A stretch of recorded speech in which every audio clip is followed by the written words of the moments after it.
Welcome to the American College of Surgeons Bulletin Brief from the front lines. With me today is Dr. Lawrence Shulman. Dr. Shulman is Professor of Medicine and Deputy Director for Clinical Services. He is the Director of the Center for Global Cancer Medicine at the Abramson Cancer Center at the University of Pennsylvania. Dr. Shulman is also former chair of the ACS Commission on Cancer, and he's a member of the NCCN COVID Vaccination Guideline Advisory Committee. Welcome, Dr. Shulman. Thanks for having me, Steve. Larry, with all those titles, we're going to have lots to talk about. It's going to be hard to limit ourselves to the usual 10 to 12 minutes. But I'd like to start off with your role. You were the immediate past chair. You are the immediate past chair of the Commission on Cancer. So you were at the helm during COVID-19, during the first wave of COVID-19. What was the impact on cancer screening and cancer treatment from March until your tenure finished in October? But you can certainly talk about what the effect is through now. Yeah, so the answer to that is not encouraging. I think appropriately so. In March and April, Penn and many other centers around the country stopped screening for breast cancer with mammography, for colorectal cancer with colonoscopy, because we really didn't know how to manage the risks of the infection. And we didn't know how to manage our hospital load of COVID patients. And so we tried to diminish patients' needs to come into our centers for screening, for other non-urgent medical needs. But what that resulted in was literally millions of people in the US not getting screened in the spring who might have been screened. And we know that the likelihood of surviving your cancer is related to the stage of that cancer, how advanced it is when you're diagnosed, and we know that screening improves that.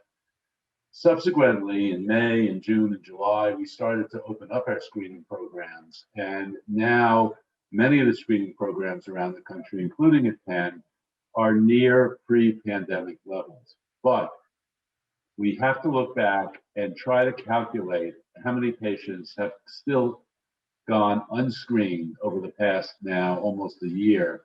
And the answer to that is that there's a huge number. There are literally millions of patients in the US still who have not been screened, who would have been screened if the pandemic had never happened. And we need to get those people in. They need to understand that we've developed good safety processes in all of our institutions, and the risk of letting your cancer grow undetected is much greater than the risk of you potentially getting COVID if you come into the hospital or one of our clinics. So people need to start to come in and be screened. Thanks. And before we get on to the efforts that are being made to try to bring people back to screening, what about surveillance? Was there a similar problem for surveillance of cancer patients who had been treated? Absolutely. We at Penn and many other places around the country moved a lot of our surveillance visits to telehealth. If the patients didn't absolutely need to come into the hospital, they didn't need surgery or radiation or systemic therapies like chemotherapy, then we managed them by telehealth unless they had an acute problem. Sometimes we would have them screened with a CT scan or blood work, but often we delayed that, again, because we really didn't know how to manage the risk of infection in the spring in through the early summer. And so many of our patients who would have had routine surveillance didn't have it. We're trying to get those patients back in now, and I think we've been successful to some extent, but there's still people who are very wary of coming in to our healthcare institutions for fear of being infected. There's all the talk, appropriately so, of new variants and higher risks of infection. But cancer is an ugly beast, and we need to keep after it. So let's turn back to the first topic, the screening and treatment, putting aside for the moment surveillance. Given what we know, how many millions and millions of people did not get screened, are we seeing later stages of diseases at presentation? Steve, we're starting to study that. You would have expected that in the spring, there wasn't enough of a delay for us to really see patients coming in with more advanced stages of the disease. But as the year has gone on, and patients who might have been screened and detected early in the spring, their cancers are progressing, they're starting to come in with symptoms, or they're finally getting screened and their cancers are more advanced. And we don't have good data on that yet because it's really just starting to manifest itself, but the early signs are quite worrisome. What we do know is that for very fast-growing cancers, like lung cancer, for instance, we've seen many, many more patients with advanced disease. They don't have primary care offices to go to because their primary care offices were closed or in restricted hours. They were afraid to come in and they didn't have their symptoms attended to, and they've come in with much more advanced disease. I think we're all seeing that. And again, the risk of letting your cancer grow is much greater than the risk of getting COVID if you come into one of our institutions. What are the efforts that are currently being made to make the public aware that it is safer to be screened than to stay home for fear of going near a screening facility? Well, there's a public letter that was published on January 28th, led by the American Cancer Society and the National Comprehensive Cancer Network, or NCCN, signed on by the American College of Surgeons, the Commission on Cancer, many of the academic cancer centers around the US. And that was a plea to the public to come in and be screened for your cancers, that the risk of not being screened was much greater than the risk of becoming infected with COVID. So that was out there a lot. We publicized that. I was on the local Philadelphia TV stations the day that that came out, trying to reach out to the public. In addition, places like Penn and other academic institutions have been airing public service announcements, again, urging people to come in and be screened. And while that may seem gratuitous, we're drumming up business. Frankly, it's really the right thing, the right message to get out there for people. Speaking of getting messages to people, you mentioned the American Cancer Society. Are there some ongoing efforts between the Commission on Cancer and the American Cancer Society to think of different or novel ways to get this message across? There are, the Commission on Cancer and the American Cancer Society have had a very close relationship now, literally for almost 100 years. It'll be 100 years next year.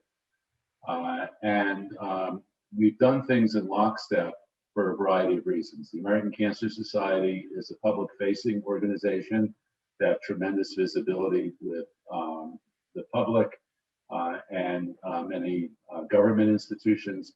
The Commission on Cancer has tremendous engagement with the majority of cancer programs in the U.S.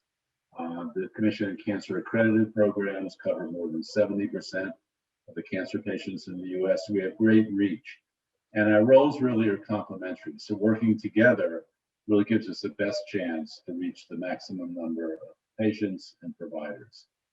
As we move forward through this pandemic, we've gone from lack of appropriate screening and lack of appropriate PPE. Those areas have been addressed in ample supply, and now there's an issue with getting vaccines, which is seemingly an issue depending which state or perhaps even municipality compared to others, as it's up to local control. So what are the efforts by the COC and or the American Cancer Society to get patients with a history of cancer vaccinated? Well, you're absolutely right, Steve, in that there's tremendous variability in the regulations and policies state to state, county to county. In Pennsylvania, it's all been done by county. And so you can live 2 miles away and have a completely different set of options open to you. Throughout the US, I think we've worked hard to vaccinate healthcare workers and others on the front line, but now there's vaccine available for others, for the elderly, for nursing homes, but also for those patients who are at highest risk. And cancer patients clearly fall into that category. So many places, and Penn is one of them, have started to offer vaccination to our cancer patients, but we don't have an unlimited supply of vaccine. And so we've had to prioritize which of our cancer patients are most in need of the vaccine and call them in first. We've now at Penn vaccinated over 1,000 cancer patients. We're vaccinating hundreds every day. And we're working hard to make sure that the neediest patients get vaccinated first. But obviously, we want to get to the point where all of our patients, in fact, all of the people in our country are vaccinated. But we are trying to vaccinate the ones at highest risk to die if they do contract COVID. Would you be able to elucidate for us the prioritization system so that other viewers and listeners know who are the highest risk cancer patients versus lower risk cancer patients? Yeah. So there are basically two buckets of factors. One are the usual buckets that we think about: age, comorbidities, and social determinants of health, all of which have been shown to increase the likelihood of serious complications or death from COVID. So we factor those into the cancer-related factors, and we know that the patients with hematologic malignancies in particular are at highest risk to die if they contract COVID. Patients with lymphoma, with chronic leukemias, with acute leukemias, or those who have undergone stem cell transplant or CAR T therapy, though for those patients, we want to wait 3 months for their immune systems to recover before vaccinating them. Any patients who are undergoing systemic therapy like chemotherapy or immunotherapy or radiation are at high risk. And so all of those patients have been put into our first category. Patients with a history of cancer not under active treatment will be the second category to go and be offered vaccination. But that first group are the hematologic malignancies and those receiving active therapy. Well, let's stay on the same theme and pick your brain a little bit, given your role in the vaccination group with the NCCN. A question we get from patients who, in my scope of work, have rectal cancer and they're getting chemotherapy, and say, well, do I have to interrupt the therapy to get vaccinated? Does there have to be consideration for the timing of vaccines as compared to my cycle? The same question might be true of radiation, and any information you could give us to elucidate that answer would be greatly appreciated. So there are a couple of things. First of all, there is no evidence that vaccination is not safe for cancer patients. And we want patients to understand that. Secondly, there's no evidence to suggest that the timing with your chemotherapy or immunotherapy matters.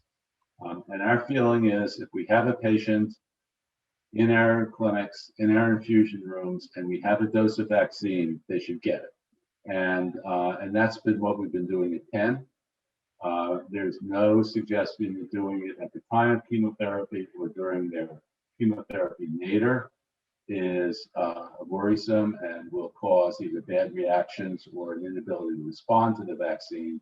But basically, you're there, the vaccine's available, you should be vaccinated. And you should also be certain to get your second vaccination dose as well, and we can time that. So, thrombocytopenia, neutropenia, not contraindications to getting vaccinated. Very, very helpful information, because it's a question that practitioners get on a frequent basis. Patients are concerned, so it's great to have that reassurance from you with your expertise. Before we conclude, I'll offer the opportunity to share any additional thoughts with us. Well, I think we've learned a lot, the hard way, if you will, in this pandemic. We've learned what we've been able to do, what we've not been able to do. I think as a country, the medical profession, particularly the oncology profession, has responded admirably to try to protect our patients. And we need to come together, physicians and patients, other healthcare providers, and get things back on track. Cancer doesn't wait. It has no concerns about pandemics, and we need to start to treat our patients in the optimal way. They need to come in and get those treatments that we have to offer. Thank you very much. Really, really appreciate those insights. Thanks for your time and expertise today, and thanks for all you've done for the last many years for the Commission on Cancer and other cancer organizations in the United States. I've personally enjoyed working with you in my various interactions the COC and NAPRC. It's greatly appreciated. Steve, I've also enjoyed working with you, and frankly, I've learned a lot from you and appreciate your leadership as well. And thanks for having me today on this interview.